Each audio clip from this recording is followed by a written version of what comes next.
Usted pudiera pasar muchas horas tratando de cocinar un platillo, una comida suculenta, y nunca sentarse a probar lo que preparó. Usted puede pasar horas seleccionando los mejores ingredientes, lavando y cortando verduras, cocinando la carne a la perfección y luego mezclar todos estos ingredientes, y después de haber terminado de preparar ese hermoso bocadillo, ese hermoso y suculento manjar, lo deja ahí en la cazuela, sin ni siquiera probar para ver si está bien condimentado, si le falta un poco de sal o un poco de pimienta. Simple y sencillamente pasó mucho tiempo elaborando esa comida, pero no tiene idea lo que sabe. Lo mismo sucede cuando nosotros estudiamos las Escrituras.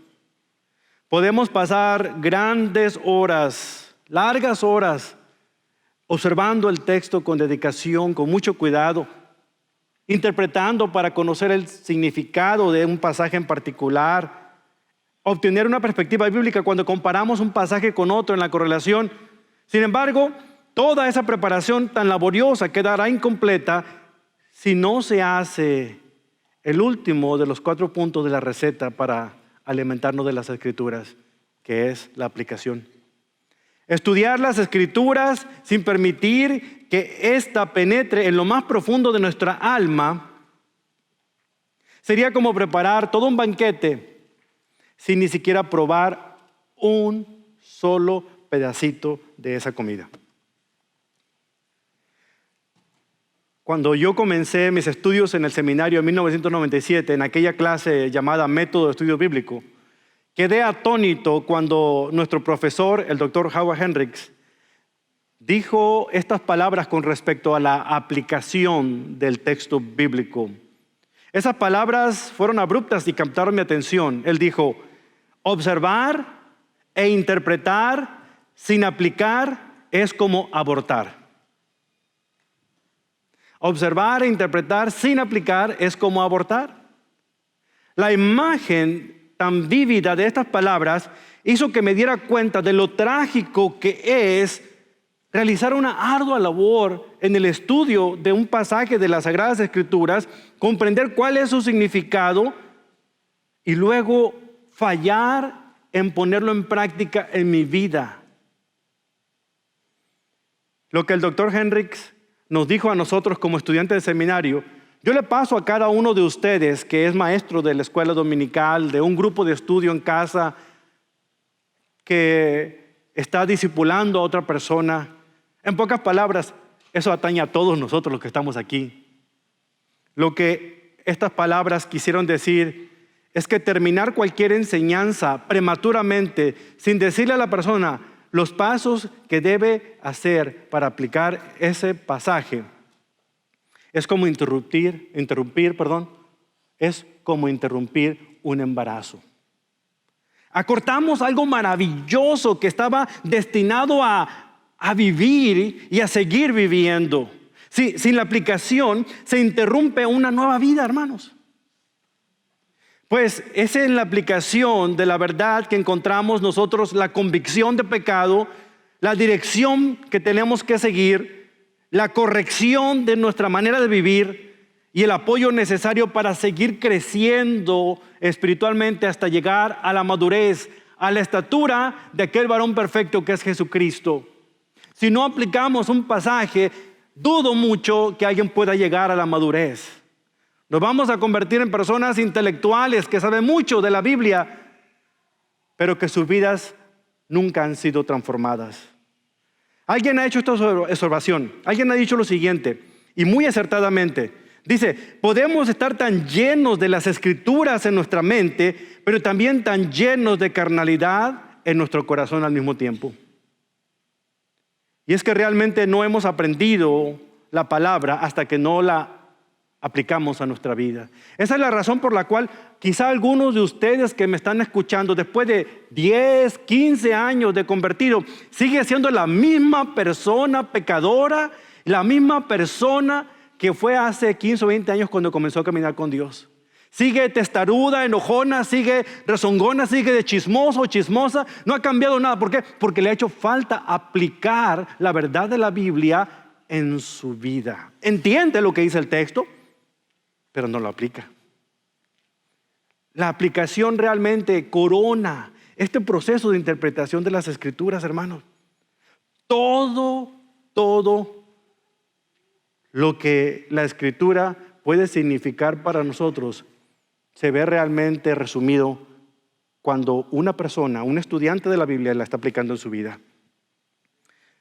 Con frecuencia nos acercamos a la Biblia para leerla, para enseñarla, para predicarla. Hacemos todo eso excepto lo más importante, ser cambiados por la Biblia. Por lo tanto, nuestro primer objetivo debe ser entregarnos a nosotros mismos a las Escrituras y aplicar las Escrituras a nosotros mismos.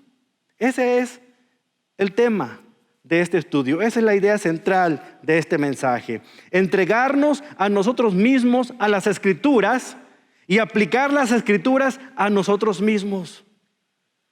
¿Sabe? En la observación y en la interpretación, usted y yo estudiamos la palabra de Dios, pero en la aplicación, la palabra de Dios nos estudia a nosotros.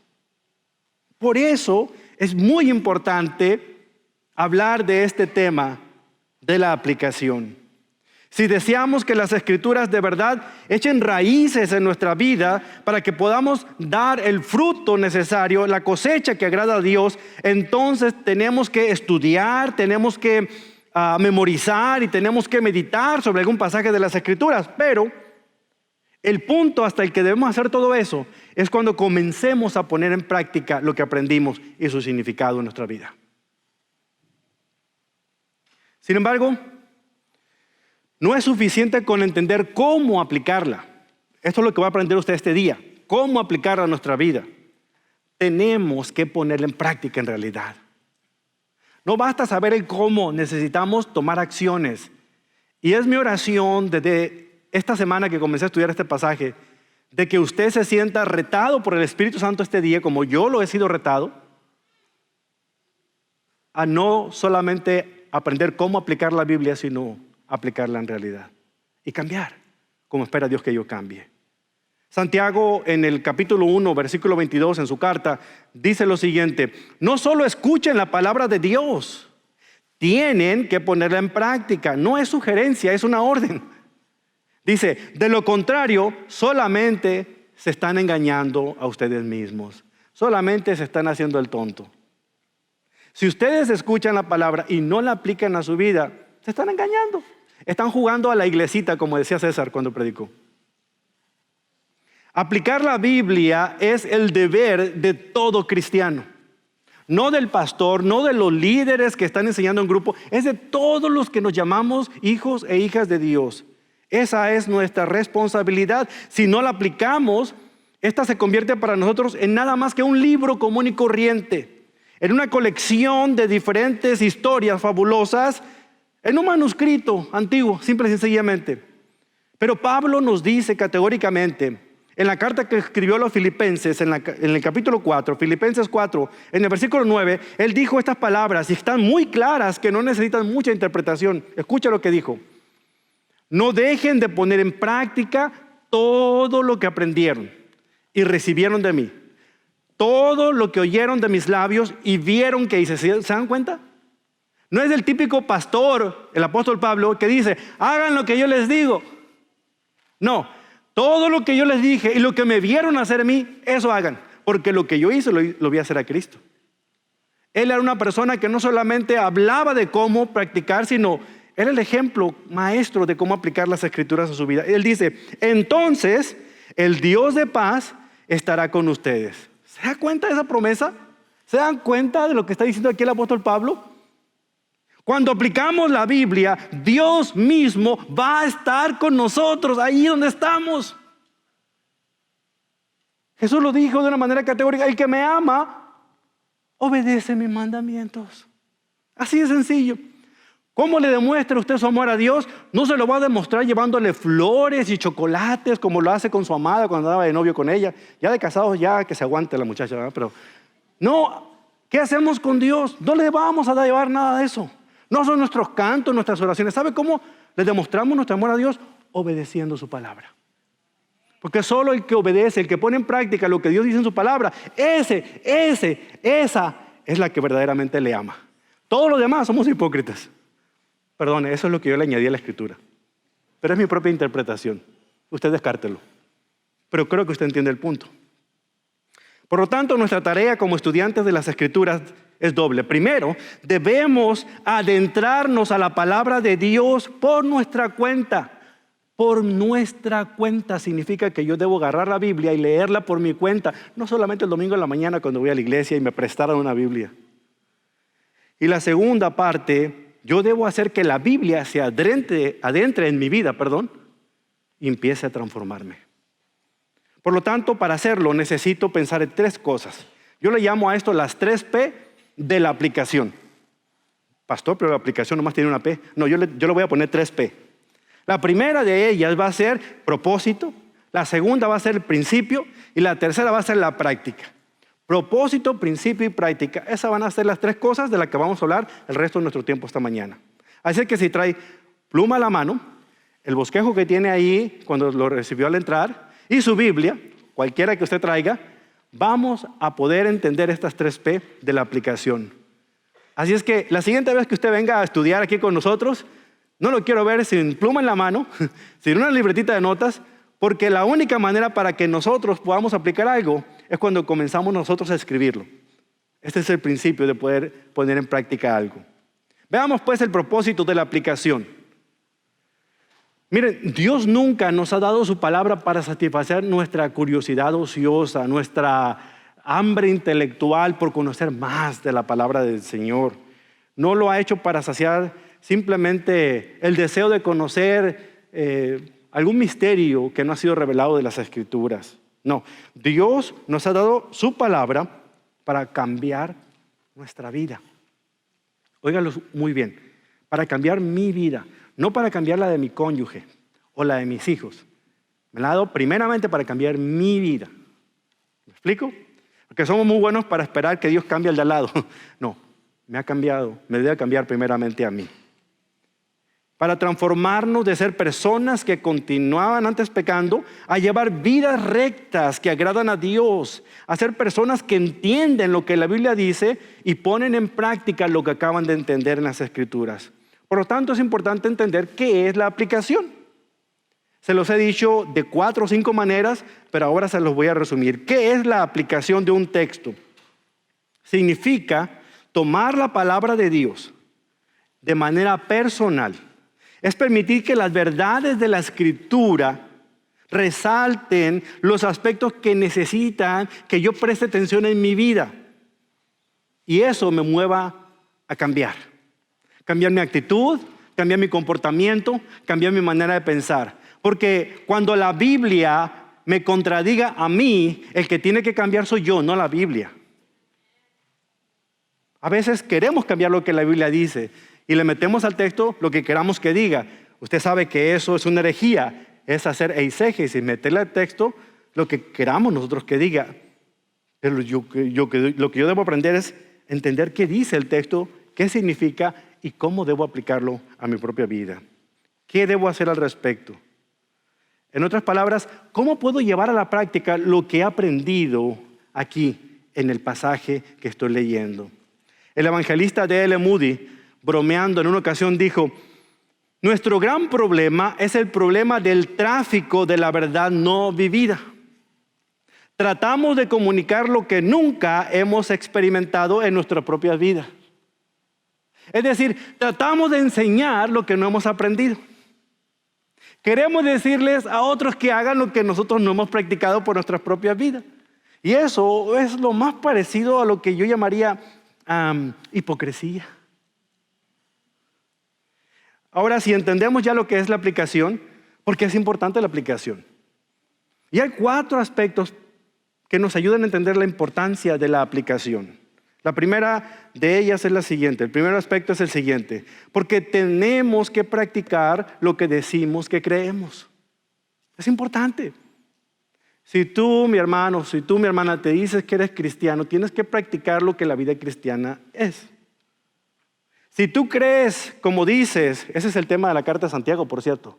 Si tú crees como dices que deberías, ¿por qué te comportas como no deberías? El problema con Santiago es el siguiente. Santiago era una persona un poquito, ¿cómo le diría yo? No incrédula, pero muy escéptica. Santiago, el medio hermano de Jesús, era un poco escéptico a los demás cristianos.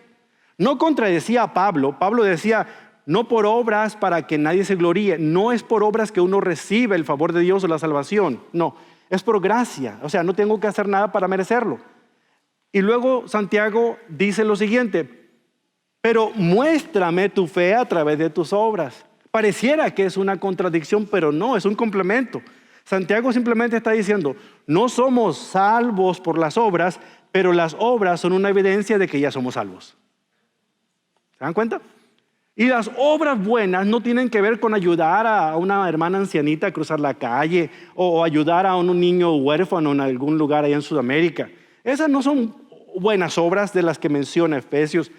Las buenas obras que menciona son que yo aprenda a poner en práctica los principios de la vida para que mi vida sea cambiada, para que mis actitudes sean cambiadas, para que mi comportamiento sea... Esas son las obras que produce el verdaderamente ser un hijo o una hija de Dios. Empiezo a mostrar el fruto del Espíritu Santo, que se traduce en amor, gozo, paz, paciencia, bondad, benignidad, dominio propio. Ahora, si no camino por ahí, camino por otro lado, que es el fruto de la carne, que son envidias, borracheras, pleitos, avaricia y un montón de cosas que hay más. Así que usted tiene todos los días la elección en sus manos, caminar en el Espíritu o caminar en la carne. Y a como usted caminó esta semana, usted sabe perfectamente cuál camino eligió. Así de sencillo. Por lo tanto, Santiago nos está retando a que vivamos nosotros de acuerdo a cómo creemos. En Santiago 4:17 leemos, es pecado saber lo que se debe hacer y luego no hacerlo. ¿Sabe usted que cuando usted no pone en práctica algún principio de la Biblia, que usted sabe que es correcto, que usted sabe que Dios se lo está diciendo, ¿sabe usted que es pecado cuando no lo comete? Cuando no realiza eso. Hay un montón de aspectos que pudiéramos pasar toda la mañana a explicarle muchas cosas que estoy casi convencido que usted no está haciendo. ¿Y sabe por qué estoy convencido? Porque yo mismo estoy fallando en alguno de ellos. Porque necesitamos todos los días revisar nuestro corazón para saber si realmente estamos siendo completamente honestos en nuestro caminar con Dios y poner en práctica lo que aprendemos a diario. Pero ¿cómo vamos a aprender en práctica lo que aprendemos a diario si no leemos la Biblia a diario? O la estudiamos a diario. Por eso es muy importante ser serios, no solamente en conocer qué dice el texto o en aprender su significado o comprobar esa verdad en algún otro pasaje de la Escritura, sino ya que lo he comprendido, entonces lo siguiente que tengo que hacer es ponerlo en práctica. La segunda razón por la cual es importante es porque como seguidores de Cristo debemos ser obedientes a su palabra. Hay incontable cantidad de mandamientos en el Antiguo y en el Nuevo Testamento que nos están diciendo a nosotros que debemos poner en práctica lo que Dios nos dice en su palabra. El señor John Blanchard dice en uno de sus libros que es crucial en la disciplina de aplicar la palabra de Dios, es crucial que entendamos esto. Dice, hay más en el crecimiento cristiano que solo saber lo que dice la Biblia. Nadie se alimenta solo con memorizar los menús en un restaurante. Cuando usted no pone en práctica lo que dice la Biblia, según Blanchard, usted va a un restaurante, agarra el menú, sobre todo si va a un restaurante como los que están aquí en el mall, que tiene un menú que parece una Biblia, grandísimo, y usted se lo memoriza todo y sale de ahí y ya, barriga llena. No, ¿verdad? Usted quiere comerse algo. Lo mismo sucede cuando nosotros leemos la Biblia, estudiamos un pasaje, pero no la ponemos en práctica, es como si memorizáramos el menú. No nos nutre. Aprendemos cosas, aprendemos un montón de nombres raros, pero no nos nutre físicamente. Mucho menos lo hace el no poner en práctica la Biblia, no nos nutre espiritualmente. En tercer lugar, es importante porque solo por medio de la aplicación somos capaces de operar nuestras vidas siendo guiados por el Espíritu Santo. El Espíritu Santo no lo va a utilizar a usted si usted no está dispuesto a aplicar lo que está aprendiendo en la Escritura. El Espíritu Santo no está usando a gente rebelde, ¿me explico? El Espíritu Santo está manejando a aquellos que han puesto y predispuesto su corazón a ser guiados por Él cuando ponen en práctica todo lo que aprenden en la palabra del Señor. De hecho, la aplicación es el combustible que usa el Espíritu Santo para encender nuestras vidas a la acción. Esto lo hacemos cuando descubrimos en las Escrituras lo que realmente es importante. No solamente lo aprendemos, sino que realmente lo ponemos por obra. Déjeme explicárselo de esta manera. Imagínese usted lo siguiente: Cristo es el que dio su palabra a los discípulos para que ellos siguieran sus instrucciones, ¿de acuerdo? Pero ¿qué sucedería? Vamos a suponer que yo soy el presidente de una corporación muy grande y todos ustedes trabajan en esa corporación, todos son mis empleados, ¿de acuerdo? Parte de mi labor como presidente de esta compañía requiere que yo viaje en ocasiones por largos meses para ir a muchos países del mundo y negociar algún tipo de producto de los que comercializamos en nuestra corporación. Entonces llega el momento de que debo ausentarme por 6 a 8 meses. Y los junto a todos para tener una reunión y les explico a todos lo siguiente. ¿Saben? Me voy a ausentar por 6 a 8 meses. Pero como todos tienen computadora, cada semana yo les voy a hacer llegar un correo electrónico. En ese correo electrónico les voy a dejar las instrucciones de lo que cada uno tiene que hacer en esa semana. ¿Entendido? Todos contestan, sí, entendemos. Muy bien, me voy. Y después de pasar el tiempo, 6 meses, 8 meses, regreso. Y cuando estaciono el auto en el estacionamiento de la corporación, de la compañía, me doy cuenta que hay maleza en todas las grietas de ahí del pavimento del estacionamiento. Hay basura acumulada en la entrada del edificio. Cuando llego a la persona que está como recepcionista, muy sentada campechanamente con los pies cruzados arriba del escritorio en su pequeño monitor que trajo de su casa para ver la telenovela de la tarde, limándose las uñas, sin contestar los teléfonos, ignorándolos.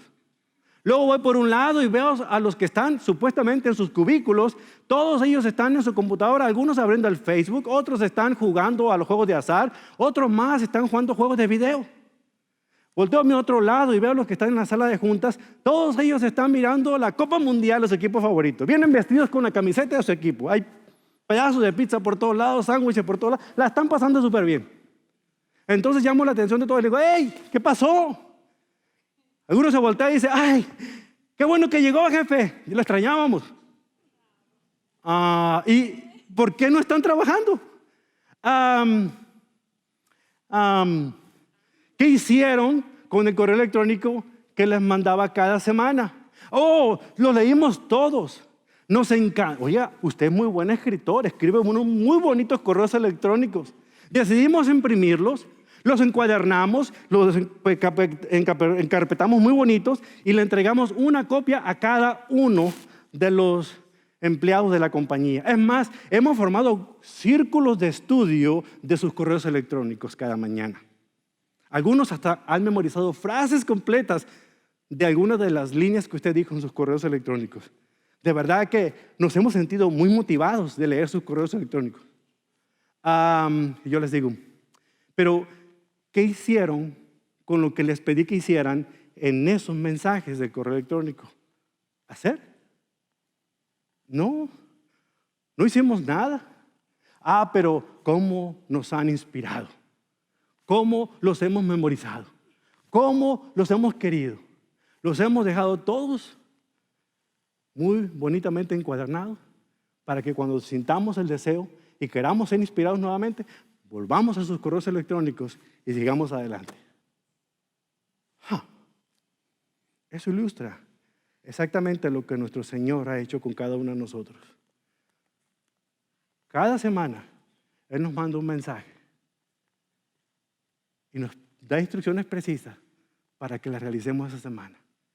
Y lo único que podemos hacer con ellos es encuadernarlas de manera muy bonita, de vez en cuando leerlo, memorizar algún pasaje y buscar algún tipo de inspiración, pero nadie está poniendo en práctica lo que cada semana nos dice que hagamos. ¿Entiende usted por qué nuestras vidas continúan igual que cuando venimos a caminar con el Señor? Porque nos falta aplicar el mensaje de la palabra de Dios en nuestra vida. Ahora, ¿qué sucede cuando pasamos por alto la aplicación de la Biblia en nuestras vidas? Hay 4 sustitutos de la aplicación de un pasaje que comúnmente hacemos la mayoría de nosotros. Primero de ellos, sustituimos la aplicación por la interpretación. ¿Qué significa esto? ¿Cuán fácil es optar por conocimiento en vez de experiencia? Estamos más interesados en conocimiento. Saltamos de un estudio bíblico al otro, de un diplomado al otro, de una clase a la otra, de un estudio de damas al otro, y así vamos. Más y más y más conocimiento. Y nos quedamos con el conocimiento en nuestra mente, pero nada se aplica en nuestras vidas. Escuchamos a veces a predicadores, yo no sé si a ustedes les ocurrió, pero en ocasiones me tocaba escuchar a algunas personas que predicaban un mensaje y decían al final que el Señor aplique este pasaje a nuestra vida. ¡Momento! No, ayúdeme usted a aplicarlo, porque esa es la labor de todo maestro de la palabra, ayudarme a saber cómo voy a aplicar ese pasaje en mi vida. Esto con frecuencia, cuando escuchamos eso, significa que la persona no tiene ni idea de qué significa ese pasaje para nosotros. La Biblia de tapa a tapa nos enseña que en el momento en el que nosotros conocemos la verdad de la Escritura, el balón, para que usted me entienda en argot futbolístico, el balón ya está en nuestra cancha. Y a nosotros nos toca patear ese balón y seguir con la jugada. Cuando usted ya entendió lo que significa un pasaje, el balón ya se le puso a usted en su cancha. Yo no voy a ir a quitarle el balón y a jugarlo por usted. Usted lo tiene que hacer. Usted necesita ponerlo en práctica en su vida. A eso es a lo que Jesús frecuentemente se refería cuando decía, ¿por qué me llaman Señor y no hacen lo que les digo? Lucas 6:46. ¿Sabe usted qué implica eso? Implica lo siguiente: o me dejan de llamar Señor o comienzan a hacer lo que yo les estoy diciendo. Pero no me digan Señor y estén desobedeciéndome, porque entonces ni soy su Señor ni ustedes son míos. Así de serio es cuando pasamos por alto la aplicación de la palabra de Dios. Lo segundo que ocurre cuando pasamos por alto la aplicación, sustituimos un cambio de vida sustancial por una obediencia superficial. ¿Qué significa esto? Aplicamos algunas cosas de la Biblia a lo que ya estamos haciendo. Por ejemplo, si en Efesios 4:25 leemos, dejando la mentira, hable cada uno a su prójimo con la verdad. Pensamos, ¿no le he mentido a mi esposa? No.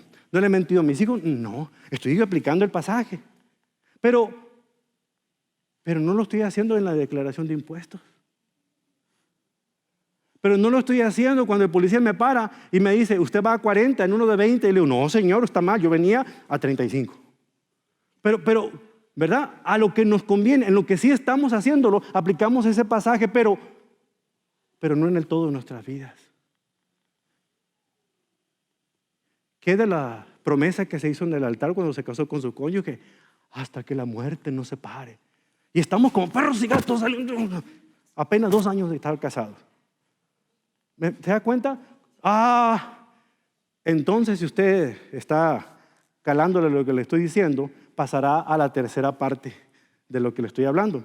Sustituimos la racionalización por el arrepentimiento. Es que si usted conociera al mequetrefe que tengo por marido, usted también quisiera divorciarse de él. No, ¿qué pasa en situaciones como esa? Si no aplicamos la palabra de Dios, escuchamos lo que dicen las Escrituras, pero no sentimos convicción de pecado ni deseos de arrepentimiento. Comenzamos a racionalizar todas las cosas. Bueno, yo sé que la Biblia manda que en la iglesia tenemos que ofrendar, pero la iglesia tiene mucho dinero. Mejor se lo vamos a dar a gente que esté necesitada. Ojalá que cumpliera lo que está diciendo, porque ni siquiera eso va a ser. Que si no es capaz de dar obedeciendo lo que dice la Escritura, mucho menos va a buscar a alguien necesitado para ayudarle. No se engañe, no racionalice, no desobedezca. Ponga las cosas en perspectiva. En cuarto lugar, sustituimos una emoción por una decisión. En pocas palabras, estudiamos la palabra de Dios emocionados por su impacto, pero sin implementar ningún cambio real. No hay nada de malo en responder emocionalmente a un mensaje. No hay nada de malo que al final de este sermón, no creo que haya, pero alguno de ustedes llega, ay pastor, el mensaje sí que me llegó, me tocó a mí, me cayó el saco completamente. Pero va y se encierra en su casa después de dar una buena atragantada con los doritos que dejó allá en su casa, se pone a ver el fútbol, a ver el siguiente juego que está esta tarde. Y no hizo absolutamente nada con lo que dijo que iba a hacer. A veces nos emocionamos, pero no reaccionamos. O reaccionamos, pero no actuamos. Y eso es otra de las cosas que ocurren. Mire, déjenme explicárselos bien. Hay dos palabras en el griego que se traducen como examinarse a sí mismo, porque eso es lo que nos hace falta a la hora de analizar cuando sentimos convicción del Espíritu Santo de que algo no anda bien en nuestra vida. Hay dos palabras en el griego que me ayudan a entender que debo examinarme a mí mismo. Una de esas palabras es dokimazo. No que a usted le interese cómo se pronuncia, pero voy a decirle la diferencia. Aparece en 1 Corintios 11:28 en referencia a cómo se debe tomar la cena del Señor. Dice el apóstol Pablo que nadie debe tomar de la cena del Señor si no se examina a sí mismo primero. Ahí aparece la palabra dokimazo, que significa hacer una examinación crítica de algo para determinar su autenticidad. La misma palabra aparece en 2 Corintios 13:5, donde Pablo dice, examínense para saber si su fe es genuina. Esa es una de las formas de examinación. Sin embargo, hay otra palabra que se escucha así, diacrino, y aparece ahí mismo en 1 Corintios 11, en lo mismo de la cena del Señor, pero en el versículo 31, donde dice, si nos examinamos a nosotros mismos, Dios no nos juzgaría de esta manera. Aquí está la palabra diacrino. Evaluarse al prestar cuidadosa atención en lo que uno hace. Esta es la palabra que Santiago utiliza en la carta que él escribió en el capítulo número 1, cuando en los versículos 22 al 25 está dando un gran ejemplo de lo que significa aplicar las Escrituras, no solamente a oírlas, sino a ponerlas en práctica. Escucha lo que dice en Santiago 1:22. No solo escuchen la palabra de Dios, tienen que ponerla en práctica. De lo contrario, solamente se engañan a sí mismos. Pues, si escuchas la palabra, pero no la obedeces, sería como ver tu cara en un espejo. Te ves a ti mismo, luego te alejas y te olvidas cómo eres. Pero si miras atentamente, ahí está la palabra examinarse, ahí está diacrino. Pero si te examinas cuidadosamente, si miras atentamente, en la ley perfecta, porque este es el espejo, dice Santiago, en el que tenemos que vernos, en la ley perfecta que te hace libre y la pones en práctica, no solamente es examinarme, sino poner en práctica lo que estoy aprendiendo y no olvidas lo que escuchaste, entonces Dios te bendecirá por tu obediencia. Otra vez. No solamente es escuchar esta mañana lo que debo hacer, es examinarme a mí mismo para ver si lo estoy haciendo o no, y después me voy a poner de acuerdo conmigo mismo a poner en práctica lo que hoy aprendí en esta mañana. Cuando veamos la Biblia, cada página debe ser un espejo para nosotros. La palabra de Dios nos debe dar convicción de pecado debido a las malas acciones, pero solamente sentirse mal y decir, ay, ay, ay, no es suficiente. Es el principio de la aplicación, pero si ese sentimiento no me provoca a que yo haga cambios en mi vida, entonces no hay aplicación. Es como si en la mañana usted se levanta, entra al baño y ve la monstruosidad que tiene enfrente del espejo, quitándose las lagañas. El pelo parece que sufrió una explosión de colchón. Y de repente ahí como que medio se lo sacude y tiene el mal aliento y tiene ahí los mocos que le están saliendo de la nariz. Y dice, así está bien, ya me voy para la iglesia. O al trabajo. Es lo que está diciendo Santiago acá. Leer la Biblia, entenderla, estudiarla y no hacer nada es lo mismo que verte en un espejo, mirar toda esa monstruosidad y dejarlo así. No, dice él, necesita provocar en nosotros un cambio. Imagínese que llega al trabajo y que le diga a su jefe, ¿pero qué te pasó, Juan? ¿Qué acaso no tienes un rastrillo para que te rasures? Sí, tengo varios, de todos colores. Oye, te huele la boca, mano, ¿no quieres unas mentas o algo? Dice, no, yo tengo muchas en mi escritorio, pero úsalas. Lo mismo sucede.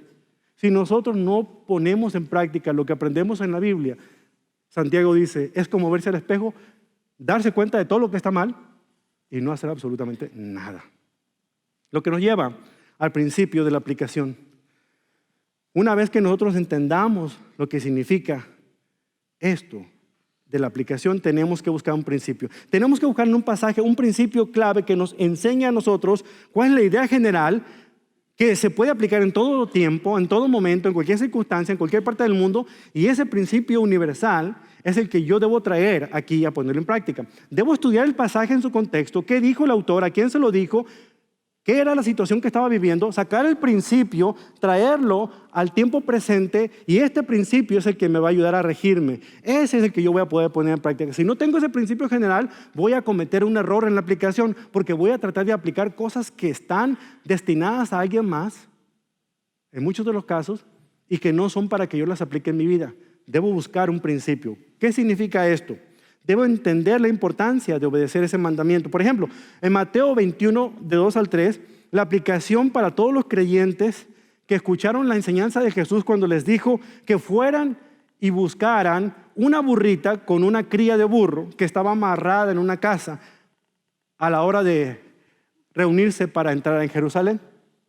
Si uno saca ese texto fuera de contexto y quiere aplicarlo, aquí vamos a salirnos todos buscando burros por todos lados, a lo mejor los encuentra, no sé, en Frisco o en la ciudad donde usted viva, pero vamos a aplicarlo directamente. No, ¿verdad? Tenemos que extraer el principio eterno, el principio universal de ese pasaje. ¿Sabe usted lo que el principio universal de ese pasaje de Jesús en Mateo quiere decir? Mateo 21 significa que es importante obedecer el mandamiento de Jesús. ¿Por qué? Porque los discípulos fueron y lo hicieron inmediatamente. Así se saca el principio en un pasaje. Lo mismo sucede con Mateo 28. En contraste, cuando leemos Mateo 28, ahí no tenemos que sacar ningún principio universal porque ya está dado, está directo. Vayan y hagan discípulos. No me traten de interpretar el pasaje. Todavía algunos de ustedes lo están tratando de interpretar, por eso es que no lo están haciendo. No, es claro, ya nos lo dio directamente la Biblia.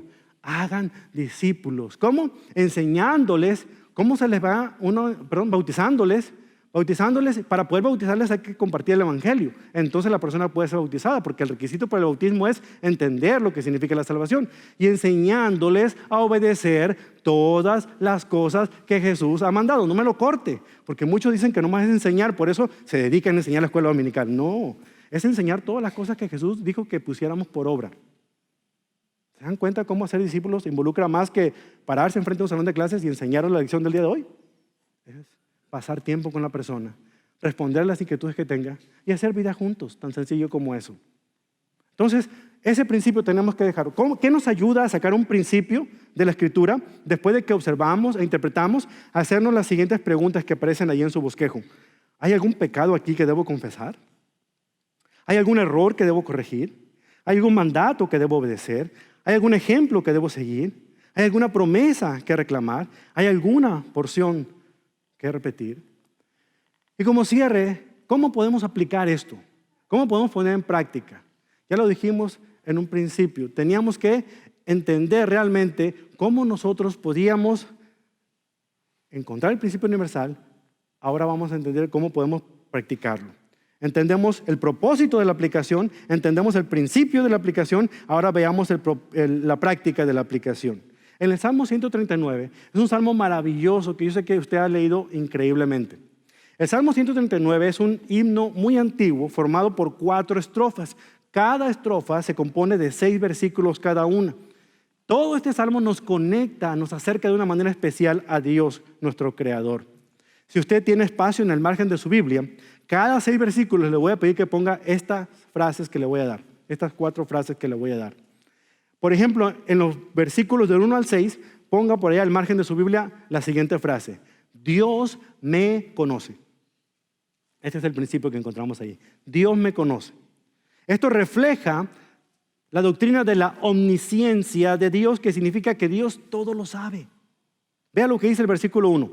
Oh Señor, vea, este salmo es una oración, es lo que observo, ¿verdad?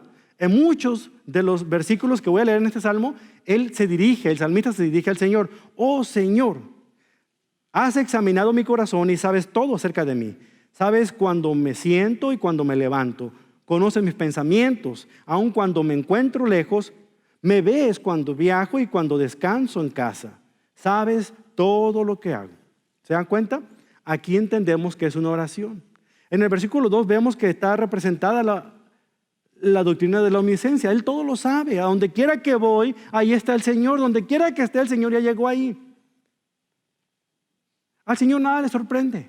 No está de repente mirando desde el cielo y dice, ay, mira Lupita, pero yo no sabía que eso iba a responder Lupita. A ver, Ángel Miguel, ven para acá, mira lo que hizo esta muchacha. No, el Señor todo lo sabe, en cualquier circunstancia, en cualquier aspecto. Dice el Salmo 139, versículo 4, ¿sabes lo que voy a decir incluso antes de que lo diga? ¿Se da cuenta usted? Ustedes no saben muchas veces lo que les tengo que decir, pero lo estoy pensando. Lamentablemente es que el Señor sí lo sabe y tengo que pedirle perdón muchas veces. Vas adelante y detrás de mí, pones tu mano de bendición sobre mi cabeza. Semejante conocimiento es demasiado maravilloso para mí. Es tan elevado que no puedo entenderlo, dice el salmista. Note que Dios sabe muy bien todo lo que pasa por nuestra mente, lo que vamos a decir antes que lo pronunciemos y absolutamente todo. Entonces, esta es la doctrina de la omnisciencia. Dios todo lo sabe. Dios me conoce. En segundo lugar, los siguientes 6 versículos, del 7 al 12. Dios está conmigo. Dios está conmigo. Dios no es un Dios distante ni despreocupado. Al contrario, Él siempre está presente. Fíjese lo que dice el versículo 7. Jamás podría escaparme de tu espíritu. Jamás podría huir de tu presencia. Si subo al cielo, allá estás tú. Si desciendo a la tumba, allí estás tú. Si cabalgo sobre las alas de la mañana, si habito junto al océano más lejano, aún allí me guiará tu mano y me sostendrá tu fuerza. Esta estrofa presenta la doctrina de la omnipresencia de Dios, que Dios está en todas partes al mismo tiempo. David describe aquí la omnipresencia de Dios demostrando que por donde quiera que Él se encuentre, donde quiera que Él vaya, donde quiera y en cualquier situación, Dios está allí a su lado. David usa varios ejemplos para ilustrar la presencia de Dios. Por ejemplo, en el versículo 9, de una manera poética, dice, las alas de la mañana. En su versión quizás diga las alas del alba. ¿Sabe usted qué significa? Se refiere a los rayos de luz que emanan del sol tempranito en la mañana. ¿Sabe usted que esos rayos viajan a la Tierra a casi 300,000 kilómetros de distancia? Es más, si nosotros quisiéramos emprender un viaje a la Luna, llegaríamos en 3 segundos. Me ayuda a recordar en la carrera galáctica que tenían Estados Unidos con la Unión Soviética en aquel tiempo, cuando trataban de llegar a la Luna y los dos estaban en competencia y mandaron el Sputnik, ¿se acuerdan? Y llegaron ellos primero y le ganaron a los Estados Unidos. Ay, todavía lo recuerdan estos pobres. En fin, el punto que quiero llegar es que el Kremlin hizo un anuncio un poco sarcástico diciendo, hemos llegado a la Luna y no hemos visto a Dios. El doctor Criswell, pastor de la primera iglesia bautista de Dallas, hace mucho tiempo, respondió a este comentario diciendo, si se hubieran quitado el traje de astronauta, seguramente hubieran visto a Dios. Aunque él se refería a otra cosa. Lo cierto es que si usted y yo llegáramos a la Luna, Dios ya está allá. Porque Dios creó todo el universo y cada uno de los planetas. No hay nada que nosotros podamos hacer o pensar que Dios ya no se encuentre en ese lugar. Que Dios es omnipresente. Dios está allí.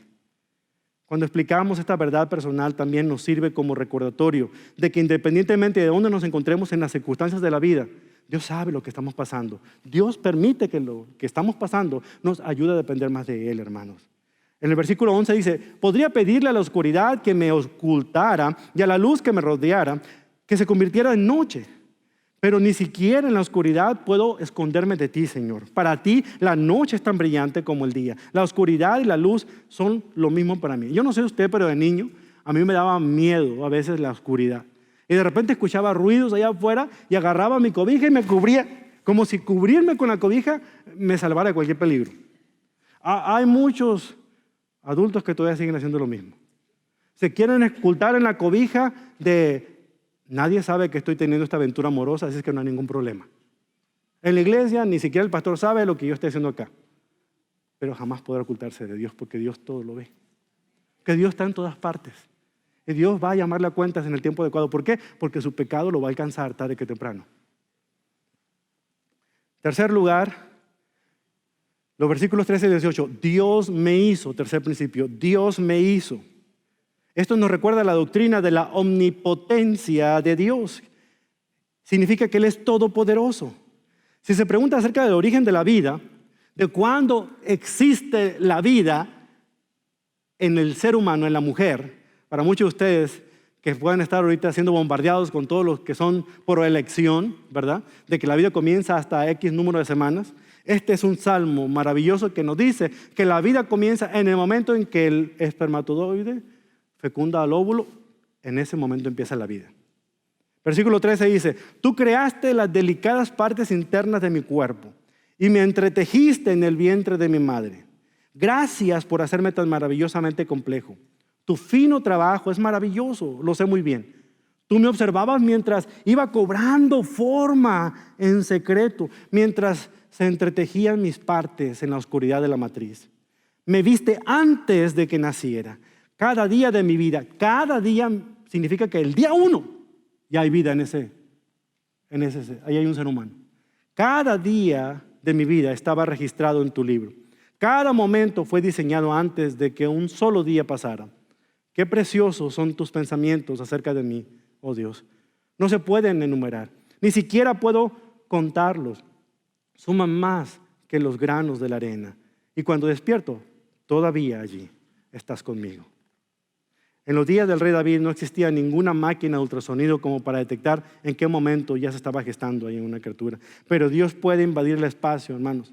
Mediante la aplicación de un pasaje como esto entendemos que Dios está diciendo que desde que éramos el punto de la I, el Señor ya sabía.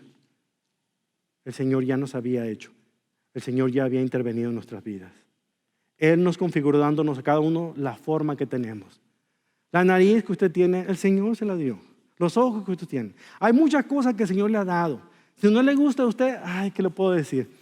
Pero ¿sabe qué? El problema es que de todo lo que nos dio Dios, hay cosas que nosotros le hemos añadido. Los kilitos de más, eso no nos los dio el Señor. Con el permiso de ustedes, son los tacos que se comen cada rato. Eso es otra cosa. Trabaje donde tenga que trabajar, haga ejercicio, haga dietas, pero hay cosas intrínsecas de usted que Dios las ha hecho con un propósito. Usted es original, usted es único. Aprenda a aceptarse tal como es. Para todo lo demás, haga. Y perdónenme, yo sé, es la verdad. Hermanos, hermanas, no tengan miedo a usar cosméticos. Algunas veces necesitan usar cosméticos. Es la verdad. Si usted lo sabe cómo usar, adelante. Como dice el pastor Sundol, todo granero viejo que necesita pintura necesita una mano de pintura. Algunos necesitan una manita de gato, otros una garrita de tigre, pero úsenlo, no está prohibido. Al contrario. Número 4 y final, Dios examina nuestro ser. Examíname a mí. Esta es la parte donde cambia un poquito. Comenzando en el versículo 19 en adelante hasta el versículo 23 y 24, Dios examina nuestro ser. Fíjense lo que dice ahí. Oh Dios, si tan solo destruyeras a los perversos, lárguense de mi vida ustedes asesinos. Está medio raro leer esto aquí. Pero si usted sigue leyendo lo que dice el salmista, dice, oh Señor, ¿no deberías odiar a los que te odian? ¿No deberías despreciar a los que te oponen? ¿Sabe usted lo que el salmista está queriendo decir aquí? El odio de David que sentía por sus enemigos era a causa de su celo que tenía él por Dios. David consideraba a sus enemigos como enemigos de Dios, así que su odio era su deseo de que se efectuara la justicia de Dios y no un deseo de venganza personal. ¿Está bien enojarse con aquellos que odian a Dios? Sí, pero debemos recordar que Dios es quien va a confrontarlos a ellos, no nosotros. Nadie está esperando que Dios no está esperando que ningún otro lo defienda a él. Es como una ocasión le preguntaron a Spurgeon si él no se atrevía a defender la Biblia de los que la acusaban. Decía, mira, la Biblia es como una jaula de leones rugientes. Lo único que necesito es dejar sueltos a los leones, ellos solitos se defienden. La Biblia es igual. La Biblia va a contradecir a todo aquel que la contradice, ¿no? En un momento determinado. Y vea, porque él estaba preocupado de que su celo fuera genuino, llega el versículo 24 y dice, examíname, oh Dios, y conoce mi corazón, pruébame y conoce mi ser. Conoce mis pensamientos que me inquietan, señálame cualquier cosa en mí que te ofenda y guíame por el camino de la vida eterna. Es como si David le estuviera diciendo, Señor, ahora que sé que eres omnisciente, que sé que eres omnipresente, que sé que eres omnipotente, tengo la teología correcta en mi vida, ahora te pido, examina mis intenciones. Esto que estoy sintiendo, esto que estoy pensando acerca de fulano de tal o de mangano de tal, ¿es esto que tú lo has puesto ahí o soy yo, Señor? Pero quiero ser sincero, Porque si es algo que yo he puesto, sácalo de ahí, Señor. Extírpalo de ahí. Y el Señor simple y sencillamente nos va a pasar el bisturí de su palabra y va a decir, chiquito, yo te voy a decir dónde está el problema, pero tú mismo vas a hacer cirugía. Tú lo tienes que sacar, pero yo te voy a decir dónde está tu problema. Por eso la examinación, la autoexaminación es poder darnos cuenta dónde estamos mal. El Señor nos lo va a decir. Usted podrá, a mí como pastor que estoy predicando eso, decir, no, es que el pastor está diciendo eso porque ya me sabe esto o porque quiere decirme lo otro. Pero usted no se puede poner así con Dios. Él va a llegar hasta lo profundo de su ser, hasta lo profundo de mi corazón y nos va a decir exactamente cuál es el problema y dónde está la solución a nuestro problema. Y lo que yo debo hacer, ¿sabe qué es? Aplicar lo que dice la palabra y hacer los cambios que debo hacer en mi vida, tal como David lo está diciendo aquí. Entonces lo dejo con este concepto muy particular. Piense en lo que está pasando en este momento en su vida. Quizá esté preocupado por algo, tal vez su cónyuge lo ha abandonado recientemente, yo no sé. Quizá usted esté luchando con una profunda inseguridad o un problema, una enfermedad. Piense. Entonces ponga, ¿hay algo aquí que yo necesite confesar? ¿Hay algo aquí que necesite yo extirpar de mi vida? ¿Estoy adquiriendo algún tipo de conocimiento? ¿Le he hecho daño a alguien que debo ir a pedirle perdón? Piense. 2, reconozca. Identifique cualquier zona conflictiva en su vida interna y actúe. Hebreos 12:1 dice que el pecado que tan fácilmente nos hace tropezar es el pecado mismo que no nos permite avanzar. Número 3, pregunte. Cuando le pida al Señor, explore. Esas preguntas que le dije cuando usamos los principios, las puede aplicar aquí, pero le añade otras. ¿Hay algún cambio de rumbo que debo hacer? ¿Algún versículo que tengo que memorizar? ¿Algún miedo que debo vencer? Y finalmente busque los caminos que lo llevan a la integridad y a la salud espiritual. Yo extraje esta aplicación del versículo 24.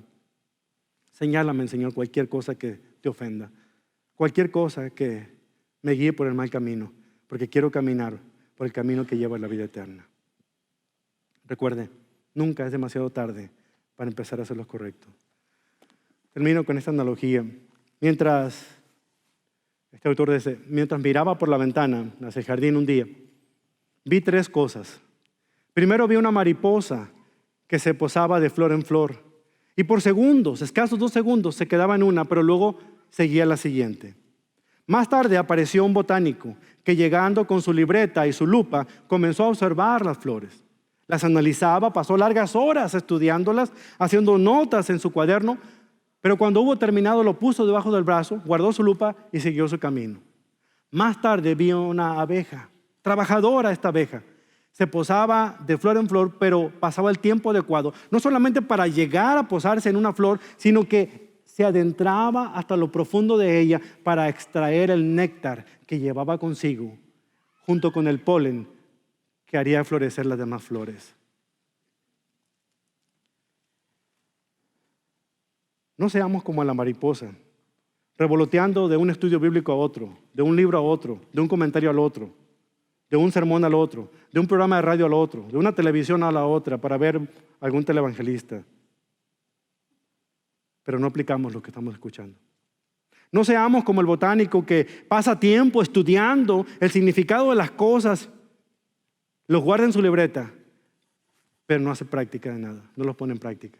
Seamos como la abeja, que pasa el tiempo adecuado en cada flor, que se queda el tiempo suficiente para entrar hasta lo más profundo y extraer el néctar que puede darnos a nosotros la transformación de vida.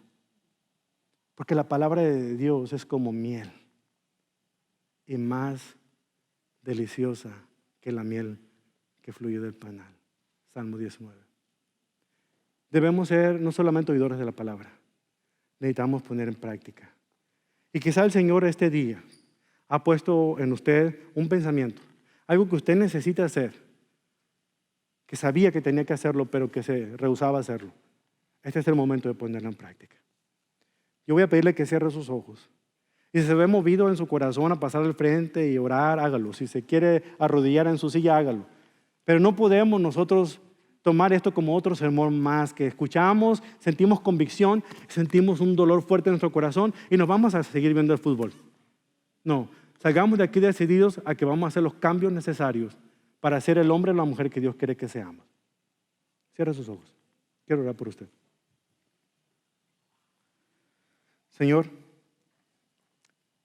su palabra nos ha dado una convicción muy particular en este día.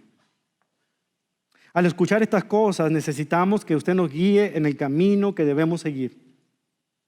Necesitamos que nos indique, Padre, algo que le está ofendiendo a usted. Cualquier forma de dolor que estemos causándole. Cualquier camino ofensivo que estemos recorriendo.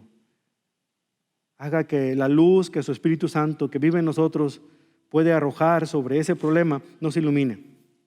Y luego necesitamos que nos lleve desde allí hacia nuevos caminos que conduzcan a la integridad y a la salud espiritual. Que no nos detengamos en este viaje de la tierra al cielo y que nuestra vida sea para usted un punto de alabanza, Señor. No solamente de labios, sino de vidas que viven lo que creen. Ser personas sumisas y comprometidas con lo que su Hijo Jesucristo nos ha dejado aquí para hacer. Y es precisamente en su nombre maravilloso en quien nosotros oramos en este momento. Señor, solamente usted conoce lo que está ocurriendo en el corazón de cada persona aquí. Pero Señor, solamente usted sabe lo que cada uno de nosotros necesitamos hacer. Perdónenos. Perdónenos por abrigar tanto tiempo los conceptos que sabemos que tenemos que poner en práctica y sin embargo los hemos detenido porque hemos racionalizado las cosas. Pero hoy no podemos escapar de esos pensamientos. Hoy tenemos que tomar una decisión de ser el hombre o la mujer que usted quiere que seamos. Y a partir de este instante queremos comprometernos con usted, Señor, a hacer la Biblia que quizás muchas personas únicamente le dan su vida. No solamente por lo que predicamos, sino cómo la vivimos. En el poderoso nombre de Jesús. Todos decimos.